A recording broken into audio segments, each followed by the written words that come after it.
Baik, selamat pagi, siang, ataupun malam kepada dokter-dokter maupun teman-teman yang sedang menonton video presentasi student project kami. Perkenalkan, kami dari SGDB 1, izin untuk mempresentasikan hasil dari student project kami yang berjudul Elderly Traveler. Berikut merupakan anggota dari SGD kami. Baik, kita akan mulai dari hal yang melatar belakangi mengapa topik mengenai elderly travelers ini diangkat. Pada dasarnya, saat ini dunia tengah memasuki periode penurunan penduduk, termasuk di Indonesia, yang ditandai dengan peningkatan jumlah penduduk lanjut usia atau lansia, di mana lansia ini diperkirakan atau diproyeksikan itu berperan sebagai segmen penting dalam dunia pariwisata. Berdasarkan data dari WHO, pada tahun 2030 diperkirakan 1 dari 6 penduduk di dunia berusia lebih dari sama dengan 60 tahun. Dan berdasarkan data dari Badan Pusat Statistik Indonesia atau BPS Indonesia, persentase lansia di Indonesia mengalami peningkatan sekitar 4% dalam satu dekade terakhir dari 2015 sampai 2024. Sehingga saat ini pada tahun 2024 itu mencapai total 12% dari seluruh penduduk Indonesia. Pada dasarnya, lansia yang sehat, mandiri, dan juga produktif itu bermanfaat sebagai bonus demografi di Indonesia. Nah, disinilah peran dari pariwisata. Dengan berwisata, lansia akan menjadi lebih aktif untuk melakukan aktivitas fisik, lansia dapat melakukan interaksi sosial, dan juga dapat melakukan refreshing atau mencari hiburan, yang nantinya akan berdampak bagi kesehatan fisik hingga kesehatan mental dari lansia.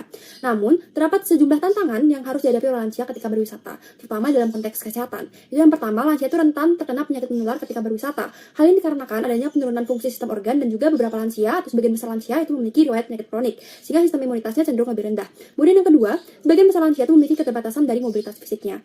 Hingga saat ini, wisatawan lansia itu belum mendapat perhatian cukup serius. Maka dari itu diperlukan peningkatan kualitas perjalanan wisata sehingga nantinya wisatawan lansia diharapkan dapat merasakan manfaat yang maksimal dari aktivitas perjalanan wisata yang dilakukan.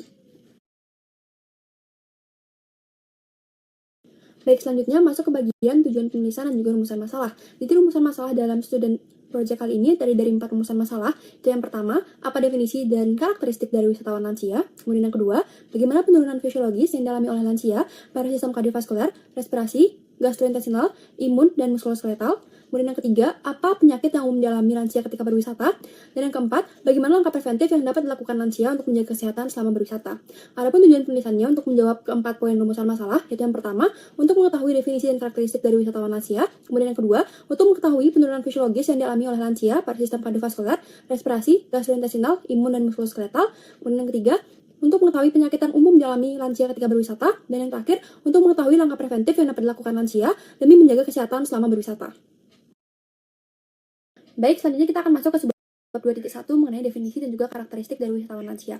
Jadi wisatawan lansia atau dalam bahasa Inggris disebut sebagai elderly travelers itu merupakan individu yang berusia minimal 60 tahun yang melakukan perjalanan wisata untuk tujuan tertentu. Dimana untuk karakteristiknya berdasarkan penelitian yang telah dilakukan itu lebih banyak lansia yang berasal dari perkotaan dibandingkan dengan pedesaan yang melakukan kegiatan berwisata. Hal ini bisa dikaitkan dengan perbedaan gaya hidup masyarakat di perkotaan dengan pedesaan. Kemudian berdasarkan jenis kelaminnya, lansia laki-laki itu lebih banyak melakukan kegiatan berwisata dibandingkan dengan lansia perempuan. Dan berdasarkan tujuan utama dari berwisata, mayoritas lansia itu berwisata untuk mengunjungi teman maupun keluarga, dan kemudian disusul dengan tujuan berwisata untuk rekreasi, dan yang terakhir atau yang peringkat ketiga ialah untuk keagamaan. Halo, perkenalkan nama saya Natania Fernanda Heraning dengan nomor NIM 3 digit terakhir 207. Pada kali ini saya akan menjelaskan tentang perubahan-perubahan fisiologis pada lansia, terutama pada sistem kardiovaskular. Nah, sistem kardiovaskular pada orang lanjut usia atau lansia bisa mengalami penurunan dalam fungsi atau perubahan dalam fungsi dengan 3 faktor penyumbang terbesarnya adalah karena penuaan secara biologis atau kronologis, di mana orang lansia ini seiring bertambahnya usia bisa mengalami penurunan fungsi pada sistem kardiovaskular, terus juga bisa karena kerusakan struktur, terutama pada sistem kardiovaskular, dan juga karena penuaan yang disebabkan oleh gaya hidup yang buruk. Nah, di mana kalau secara keseluruhan penuaan atau penurunan fungsi ini bisa menyebabkan seorang lansia memiliki risiko penyakit kardiovaskular dan kematian yang lebih tinggi. Nah, kenapa? Karena bisa dan sering dikaitkan oleh ciri khas penuaan organ jantung seperti fibrosis, disfungsi diastolik, dan hipertrofi ventrikel. Nah, kalau secara spesifiknya, terutama pada bagian vaskular atau pembuluh darah, itu biasanya sering dijumpai pada lansia dalam bentuk artikelnya itu semakin menebal dan semakin kaku. Nah, habis itu penurunan fungsi pada endotelnya serta terjadinya pengapuran.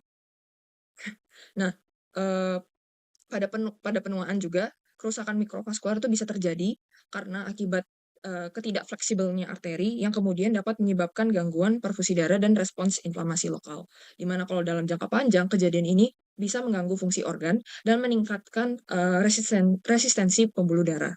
Nah, selanjutnya pada proses penuaan itu juga membuat organ jantung pada lansia semakin berat dikarenakan hipertrofi dari bagian ventrikel kiri jantung. Nah, ini disebabkan oleh bertambah tebalnya dinding miokardium dari pembesaran sel kardiomiosit dalam ukuran. Nah, tapi meskipun sel kardiomiosit ini membesar, jumlahnya untuk sel kardiomiosit itu tetap sebenarnya makin berkurang. Nah, kemudian hal ini membuat struktur keseluruhan organ jantung ini berubah dan secara keseluruhan itu mengubah tekanan dinding jantung dan efisiensi dari organ jantung kontraktil atau bahasa lainnya di mana efisiensi dari organ jantung tersebut untuk mengkontraksi dirinya sendiri itu juga berubah. Nah, di mana itu menyebabkan penurunan curah jantung puncak lansia 20-30% dari curah jantung puncak orang dewasa pada umumnya. Sekian dari saya, terima kasih. Buat proses penuaan pada sistem respirasi dapat dibagi menjadi dalam 3 kategori, antara lain perubahan struktural, fungsional, dan perubahan akibat dari penurunan sistem imun seperti yang kita ketahui yang terjadi pada proses aging atau penuaan. Nah, beberapa perubahan terjadi secara struktural seperti deformitas yang terjadi pada dinding toraks menyebabkan penurunan kemampuan untuk pemenuhan udara sehingga meningkatkan proses pernafasan ataupun impact dari udara itu sendiri. Selain itu, penurunan komponen penyusun dari jaringan parenkim paru menyebabkan dilatasi dari kantung udara atau alveolus itu sendiri. Kondisi ini dan juga disebut dengan senile emphysema. Lalu pada tingkat seluler juga terjadi alterasi atau perubahan-perubahan molekuler yang menyebabkan disfungsi mitokondria dan perubahan pada proses reparasi DNA sendiri, ditambah dengan paparan akan oksidan ataupun inflamasi, meningkatkan dari proses atau apoptosis dari sel-sel di paru. Selain itu, perubahan struktural juga ditandai dengan terjadinya fibrosis atau meningkatnya terjadi kejadian dari fibrosis dan penurunan komponen elastin di matriks ekstraseluler itu sendiri. Lalu selanjutnya pada perubahan fungsional juga terjadi seperti penurunan volume kapasitas vital dan volume ekspirasi, sedangkan volume dan kapasitas residual itu sendiri meningkat.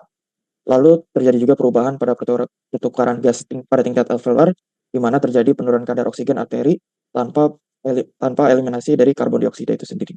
Sehingga oksigen yang masuk ke sirkulasi sedikit, namun eliminasi atau pengeluaran dari karbon dioksida itu tidak mengalami kenaikan maupun penurunan masih sama.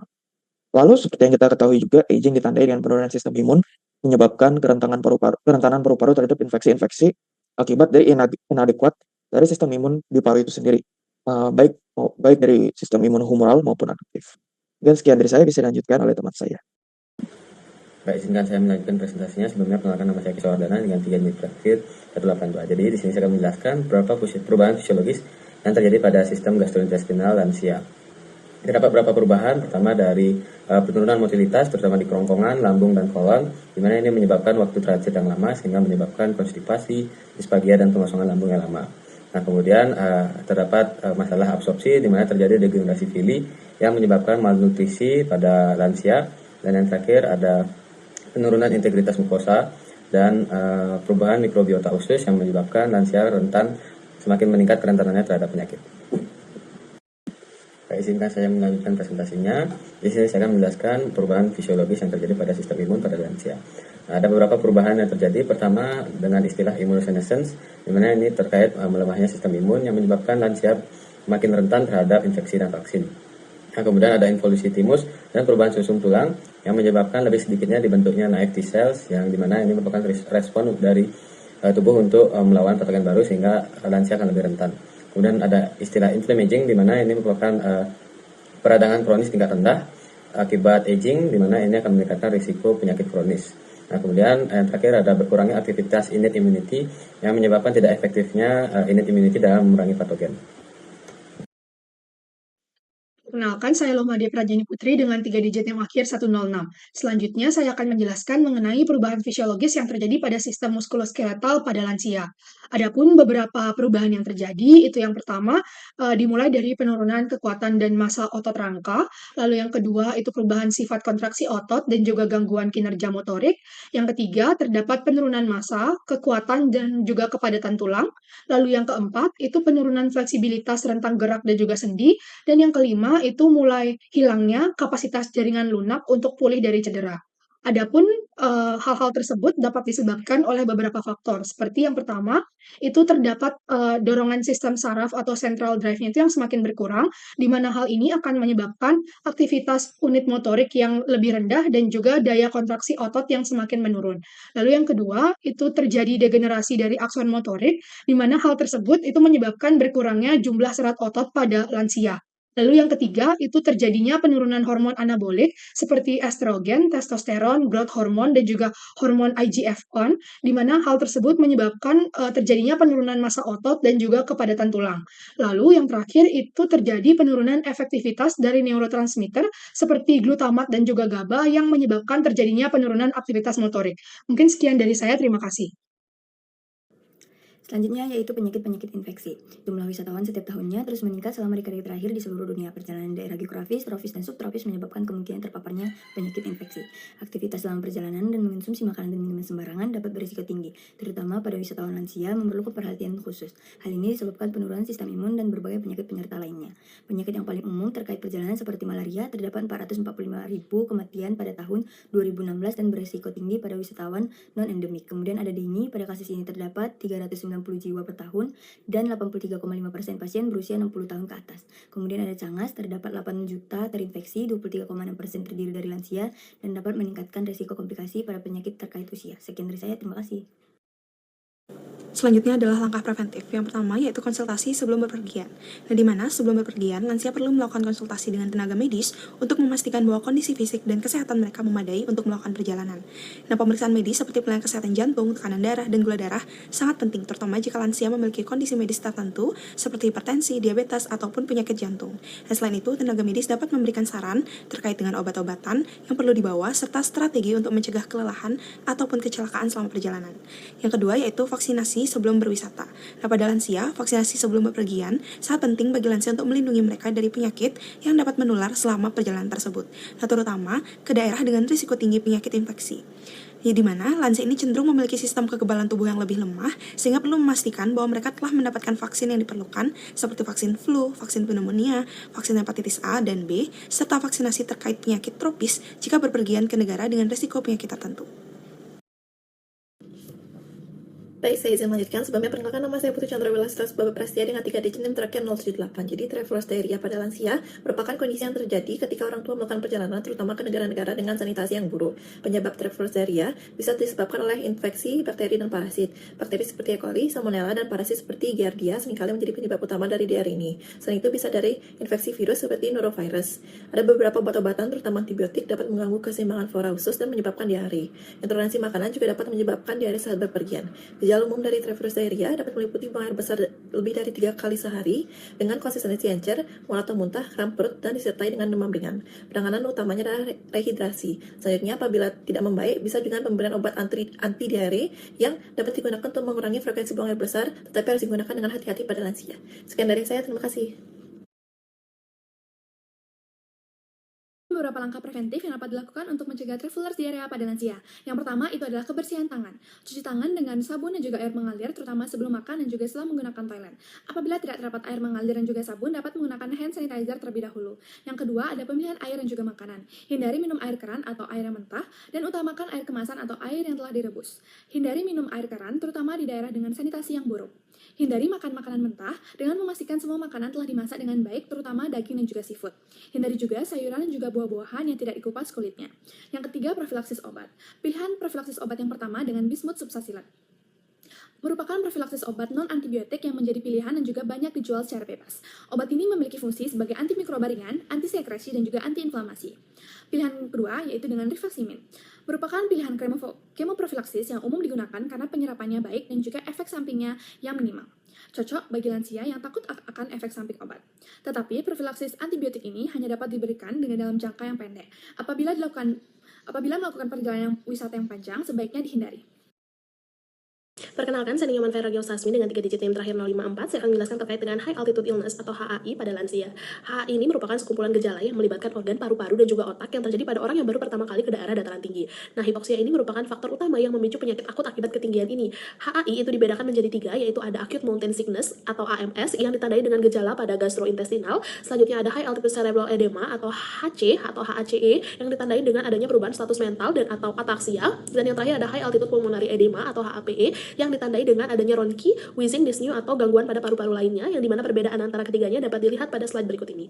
Selanjutnya, lansia yang melakukan perjalanan ke daerah ketinggian itu memiliki risiko yang sama untuk mengalami HAI seperti kelompok usia lainnya. Namun, terdapat beberapa faktor khusus yang diperhatikan apabila terjadi HAI pada lansia, yaitu yang pertama adalah penurunan fungsi fisiologis. Nah, lansia itu sudah terjadi penurunan kapasitas fisiologisnya, termasuk fungsi kardiovaskular dan juga respirasi yang dapat memengaruhi kemampuan adaptasi terhadap hipoksia di ketinggian yang tinggi atau di dataran tinggi. Yang kedua, ada penyakit penyerta atau komorbiditas. Nah, tidak jarang lansia itu memiliki kondisi medis yang lain dalam tubuhnya, seperti ada penyakit hipertensi, diabetes, atau yang lain sebagainya yang dapat memperburuk dari HAI tersebut. Yang ketiga, ada penggunaan obat-obatan. Nah, banyak lansia itu menggunakan obat-obatan yang dapat memengaruhi respon tubuh terhadap ketinggian. Contohnya ada diuretik atau beta blocker, sehingga perlu dilakukan perhatian khusus. Dan yang terakhir adalah gejala tidak spesifik. Nah, gejala HAI yang tidak spesifik seperti kelelahan, pusing, atau sesak nafas itu dapat tumpang tindih dengan kondisi medis lain yang umum pada lansia, sehingga diagnosisnya itu akan menjadi lebih susah. Mungkin sekian dari saya, terima kasih. Terima kasih atas kesempatan yang telah diberikan kepada saya. Sebelumnya perkenalkan, nama saya Denia Sabekirna Yuda dengan 3 digit NIM terakhir 080 yang pada kesempatan kali ini akan menjelaskan mengenai pencegahan high altitude illness pada lansia. Untuk hal pertama yang dapat kita sarankan adalah preaklimatisasi, yaitu memulai adaptasi di ketinggian yang rendah, dan hal ini tuh dapat meminimalisir resiko penyakit kardiopulmonari dan hipertensi. Lalu yang kedua adalah memenuhi kebutuhan cairan, yaitu 3-4 liter per hari dan menghindari alkohol dan kafein. Lalu ada juga diet, yaitu memilih diet yang tinggi karbohidrat dan istirahat cukup di tiap ketinggian. Lalu ada juga aklimatisasi bertahap, yaitu climb high, sleep low. Jadi mendaki lebih tinggi dan tidur di ketinggian sebelumnya atau di ketinggian yang lebih rendah. Dan jika muncul gejala seperti sakit kepala, mual, ataupun kelelahan ekstrim, segera hentikan pendakian. Dan jika gejala tersebut semakin parah, segera turun ke tempat yang lebih rendah. Baik, sekian yang dapat saya jelaskan, akan saya serahkan ke rekan saya. Terima kasih. Baik, terima kasih atas waktunya. Perkenalkan, saya Ataya dengan 3 digit NIM terakhir 028. Di sini saya akan memaparkan kesimpulan dan saran. Kesimpulan, wisatawan lansia adalah individu berusia 60 tahun ke atas yang melakukan perjalanan wisata dengan karakteristik lebih banyak berasal dari perkotaan sebanyak 22,13% dan didominasi oleh laki-laki sebanyak 19,22%. Aktivitas wisata lansia didominasi dengan tujuan mengunjungi keluarga sebanyak 54,32%, rekreasi sebanyak 15,77%, dan keagamaan sebanyak 11,63%. Namun lansia menghadapi tantangan kesehatan saat berwisata karena penurunan fisiologis pada berbagai sistem tubuhnya, meliputi sistem kardiovaskular seperti penurunan curah jantung dan elastisitas pembuluh darah, lalu pada respirasi seperti penurunan kapasitas vital paru dan volume ekspirasi, lalu gastrointestinal seperti penurunan motilitas dan absorpsi nutrisi, lalu pada imun seperti imunosensus yang melemahkan respon imun, dan muskuloskeletal seperti penurunan massa otot dan kepadatan tulang. Penyakit yang umum dialami lansia saat berwisata meliputi banyaknya penyakit infeksi seperti malaria, dengue, cagas, lalu Travel's diarrhea, dan high altitude illness seperti acute mountain sickness, high altitude cerebral edema, dan high altitude pulmonary edema. Untuk mencegah masalah kesehatan selama berwisata, lansia perlu melakukan konsultasi medis pra-perjalanan untuk mendapatkan vaksin yang sesuai dan menerapkan higienis yang baik untuk mencegah diare serta melakukan aklimatisasi bertahap untuk mencegah high altitude illness. Saran, berdasarkan pembahasan mengenai wisatawan lansia dan tantangan kesehatan yang dihadapinya, beberapa saran untuk memaksimalkan manfaat dan meminimkan risiko wisatanya. Yang pertama adalah lansia disarankan melakukan konsultasi medis komprehensif sebelum berwisata untuk mengevaluasi kesiapan fisik dan mendapatkan rekomendasi vaksinasi yang sesuai. Yang kedua, memperhatikan pemilihan destinasi wisata yang sesuai dengan kondisi kesehatan, seperti menghindari daerah endemik penyakit tertentu atau area dengan ketinggian ekstrim bagi lansia dengan gangguan kardiovaskular. Yang ketiga, menjaga kebersihan dan keamanan makanan serta minuman selama perjalanan untuk mencegah Travel's diarrhea. Yang keempat, melakukan aklimatisasi bertahap saat mengunjungi destinasi dengan ketinggian tinggi. Yang kelima, membawa persediaan obat-obatan yang cukup dan dokumen medis penting. Yang keenam, mengatur jadwal perjalanan yang tidak terlalu padat dengan waktu istirahat yang cukup. Dan yang terakhir, penting bagi penyedia layanan wisata untuk mengembangkan fasilitas dan layanan yang ramah lansia, serta bagi tenaga medis untuk memberikan edukasi dan panduan perjalanan yang komprehensif bagi wisata lansia. Sekian dari saya, terima kasih. Baik, mungkin sekian dari kami presentasi mengenai hasil dari student project kami tentang elderly traveler. Terima kasih atas perhatiannya dan mohon maaf jika ada salah.